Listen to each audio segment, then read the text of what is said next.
Sir, നമ്മുടെ ശാസ്ത്ര വ്യാവസായിക ഗവേഷണ കൗൺസിൽ തയ്യാറാക്കിയ ഒരു റിപ്പോർട്ടിന്റെ അടിസ്ഥാനത്തിൽ, പഠന റിപ്പോർട്ടിന്റെ ഒക്കെ അടിസ്ഥാനത്തിൽ നമ്മുടെ സംസ്ഥാന സർക്കാർ ഇതാ 17 നദികളിൽ നിന്ന് മണൽ വാരുന്ന ഒരു സംഭവം പുനരാരംഭിക്കാൻ പോവുകയാണ്. അതായത് മണൽ വാരാൻ പോവുകയാണ്.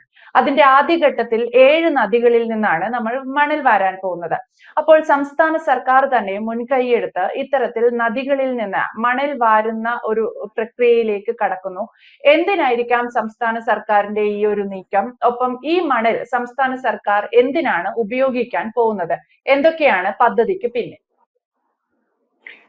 ഈ നദികളിലെ മണൽ നീക്കം ചെയ്യുന്നത് നിർത്തിവെച്ചിട്ട് ഏതാണ്ട് 20 കൊല്ലത്തോളം 25 കൊല്ലത്തോളമായി എന്നാണ് തോന്നുന്നത്. നേരത്തെ നദികളിൽ നിന്നും മണൽ ശേഖരിച്ച് വിറ്റിരുന്ന ഒരു കാലഘട്ടം ഉണ്ടായിരുന്നു. 2000-ന്റെ തുടക്കം വരെ അത് വളരെ ഭംഗിയായിട്ട് നടന്നിരുന്നൊരു കാര്യമാണ്. അതിനുശേഷമാണ് ഈ ക്വാറി വ്യവസായം കേരളത്തിൽ അതിഭീകരമായിട്ട് വികസിച്ചത്.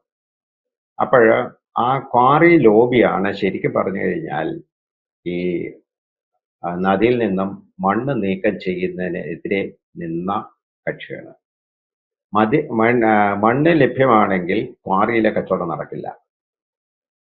അങ്ങനെ അവര് നിർബന്ധിച്ച്, അവർക്കാണ് സ്വാധീനം കൂടുതൽ. മറ്റേത് എന്ന് പറയുന്നത് ലോക്കലായിട്ട് പഞ്ചായത്തുകൾ അത് അവരുടെ ഏരിയയിലുള്ള നദിയിലെ മണ്ണ് ലേലം ചെയ്ത് കൊടുക്കുകയും സാധാരണക്കാരായ തൊഴിലാളികൾ മണ്ണ് ശേഖരിച്ച് മണ്ണ് വിൽക്കുകയും ചെയ്തുകൊണ്ടിരുന്ന ഒരു സംവിധാനത്തിൽ നിന്നും അത് മണ്ണ് വാരുന്നത് തെറ്റായ ഒരു പ്രവണതയാണ്.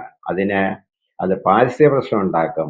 പാരിസ്ഥിതിക അരാജകവാദികൾ അതിൻ്റെ അകത്ത് വേണ്ടത്ര തുട്ട് മേടിച്ചുകൊണ്ട് അതിൻ്റെ അകത്ത് ചാടി ഇറങ്ങുകയും ചെയ്തു. അങ്ങനെയാണ് കേരളത്തിലെ മണ്ണ് ശേഖരിക്കുന്ന, അല്ലെങ്കിൽ നദികളിൽ നിന്ന് മണ്ണെടുത്ത് വിൽക്കുന്ന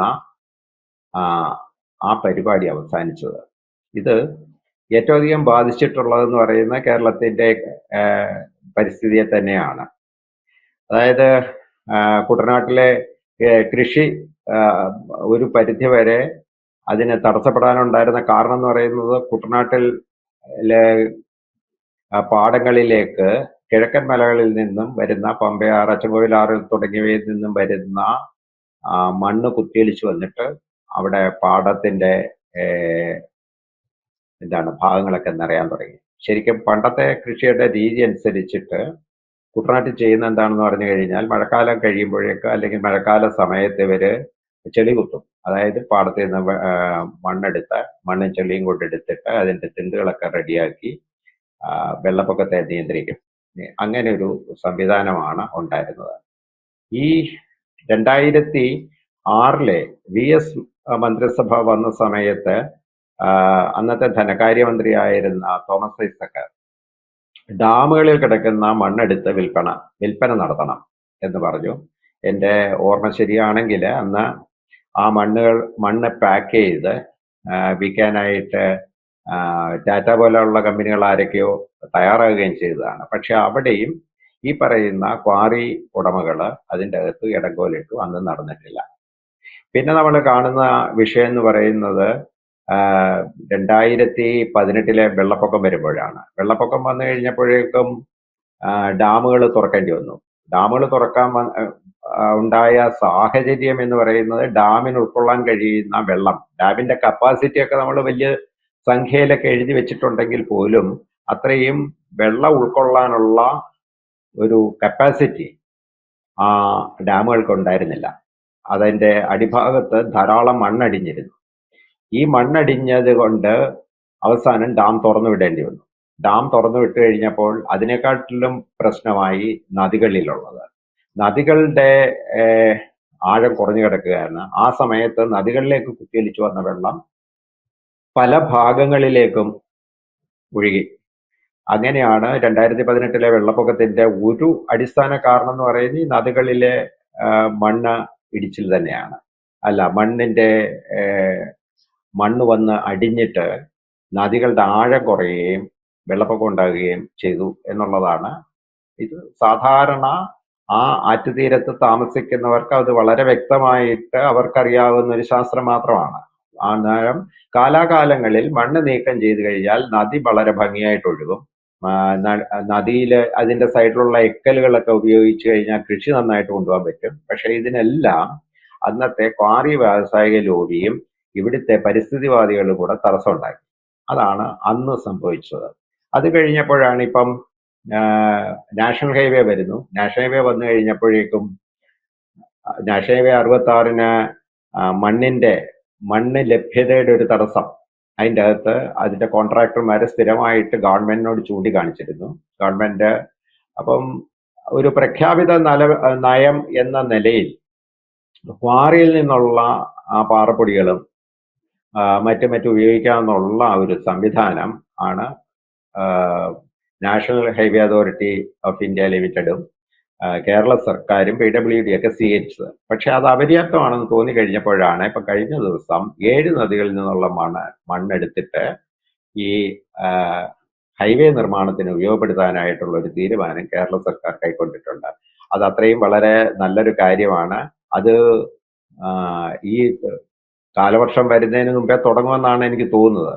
അല്ലെങ്കിൽ പുതിയ സാങ്കേതിക വിദ്യ അനുസരിച്ചിട്ട് കാലവർഷം തുടങ്ങിയാലും അതിൽ നിന്ന് മണ്ണ് നീക്കം ചെയ്യാൻ പറ്റിയേക്കും. ഈ മണ്ണ് നീക്കം ചെയ്യൽ കാര്യം എന്ന് പറയുന്നത് ഇവിടുത്തെ ജനത്തിന്റെ ജീവന്റെ സംരക്ഷണത്തിന് ഉതകുന്ന ഒരു കാര്യമാണ്. അത് ഈ ഇതെന്ന് പറയുന്ന ഒരു സസ്റ്റൈനബിൾ ടെക്നോളജിയുടെ അപര്യാപ്തയാണ്. നമ്മുടെ റോഡ് പണിയുമ്പോഴായാലും ഇപ്പോൾ ആലപ്പുഴയിൽ നിന്നും ചങ്ങനാശ്ശേരിക്കുള്ള AC റോഡിൽ ഇപ്പോഴും വെള്ളം കവിഞ്ഞൊഴുകും. അതിന്റെ അടിഭാഗം ദുർബലമാണ്. ആ റോഡ് നീങ്ങിപ്പോകാനുള്ള എല്ലാവിധ സാധ്യതയുണ്ട്.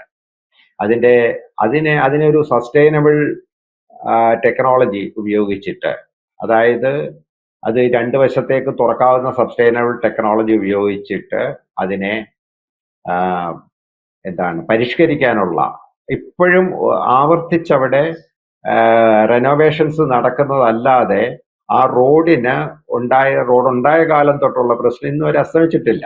ഇത് നമ്മളുടെ എഞ്ചിനീയറിംഗിന്റെ മോശമാണ്.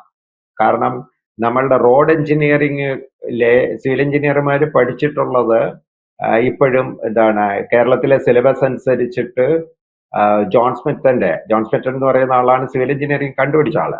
അദ്ദേഹത്തിന്റെ കാലത്തുള്ള സിലബസ് പഠിക്കുന്ന എഞ്ചിനീയർമാർക്ക് ഒരു സസ്റ്റൈനബിൾ ടെക്നോളജി കേരളത്തിൽ അവതരിപ്പിക്കാനുള്ള കഴിവില്ല.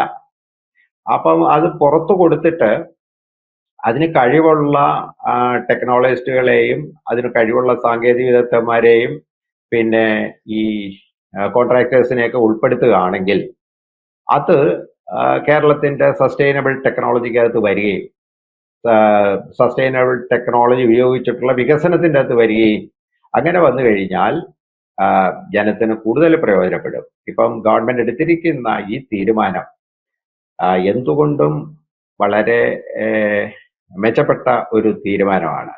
ഈ AC റോഡിന്റെ കാര്യം പറഞ്ഞു കഴിഞ്ഞാൽ AC റോഡിന്റെ കരമൊടുക്ക് രസീത് കാണിച്ച് ഇപ്പോഴും കൃഷിക്ക് സബ്സിഡി മേടിക്കുന്ന,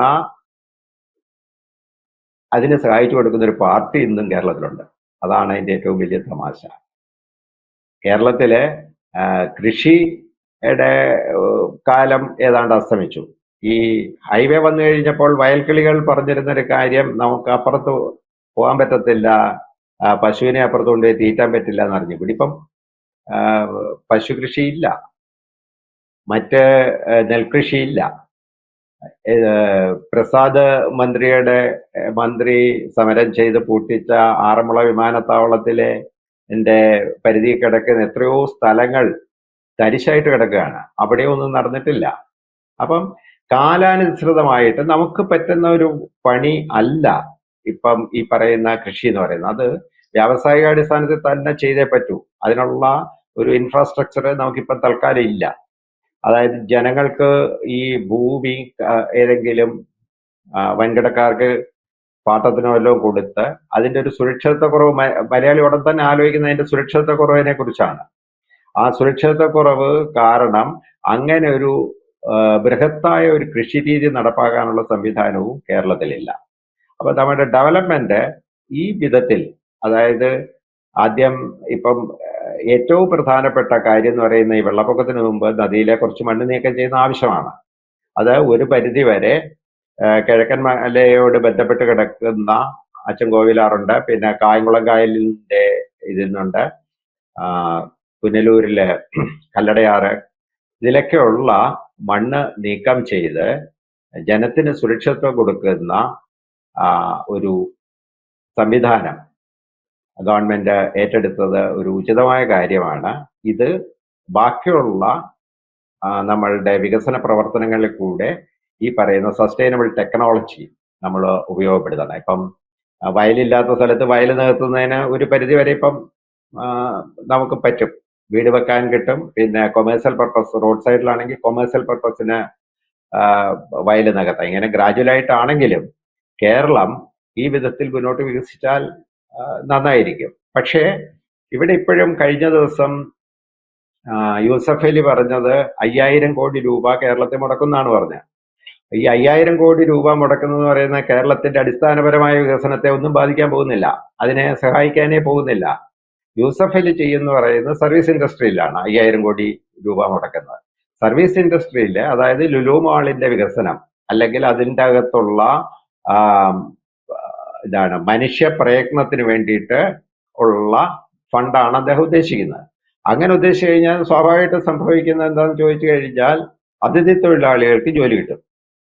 അപ്പോഴും സാധാരണ മലയാളി തൊഴിലാളികൾക്ക് ഉള്ള സ്കോപ്പ് അവിടെ കുറവാണ്. സർവീസ് ഇൻഡസ്ട്രി പോലും നമുക്ക് ഈ പൈസ തിരിച്ചു കിട്ടത്തില്ല. അപ്പൊ ഈ 5000 കോടി രൂപ യൂസഫ് അലി ഉപയോഗിച്ചാലും നമ്മളുടെ ഒരു വികസനത്തിന്റെ അടിത്തറ ഒന്നുകൂടി പരിഷ്കരിച്ച് യോഗ്യമായ രീതിയിൽ പരിഷ്കരിച്ചു കഴിയുമ്പോൾ മാത്രമാണ് നമുക്ക് എന്തെങ്കിലും നേട്ടം ഉണ്ടാകാൻ പോകുന്നത്. അതിൽ ഒരു ഘട്ടം എന്ന് പറയുന്നത് റോഡിന്റെ വികസനം. ഇപ്പം മുഖ്യമന്ത്രിയുടെ ഇച്ഛാശക്തി കൊണ്ട് അത് ഇവിടം വരെ എത്തിയിട്ടുണ്ട്.